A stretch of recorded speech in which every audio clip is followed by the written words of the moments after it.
আকরাব, কাছে না, করিব মানে কাছে, আর আকরাব মানে সবচাইতে কাছে।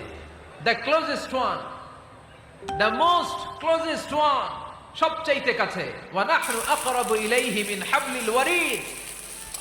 তোমার পেছনে যে স্পাইনাল কর্ড, শির দ্বারা, ব্যাকবোন, মেরুদণ্ড, যেটা আমাদের দেহের একেবারে মাঝখানে, আল্লাহ বলে আমি ওইটারও কাছে। কোন কোন মুফাসসিরিন ইকরাম বলেন আমাদের যে খাদ্যনালী আর শ্বাসনালী, এটা আমার ঘাড়ের যত কাছে, আমার আল্লাহ আমার তার চাইতেও বেশি কাছে। তার মানে এই আয়াত দ্বয় থেকে আমরা বুঝতে পারলাম আল্লাহ দূরে নন, তিনি আমাদের কাছে। তিনি আমাদের কাছে, ডাকলেই তিনি সাড়া দেন। সুবহানাল্লাহ পড়েন। ভায়া হয়ে তার কাছে যাওয়া লাগে না, মিডিয়া হয়ে যাওয়া লাগে না। আমার সাথে দেখা করতে হইলে কত ভায়া হয়ে আসা লাগে, পাওয়া যাচ্ছে না। কিন্তু আল্লাহরে পাইতে হইলে অ্যাপয়েন্টমেন্ট লাগে। আওয়াজ করে বলতে হবে মুসলমান, আল্লাহরে কাছে পেতে সিরিয়াল লাগে। আল্লাহ বলে ডাক দিলেই আমার আল্লাহ আমার ডাকে সাড়া দেয়। চিল্লায় বলেন ঠিক কিনা?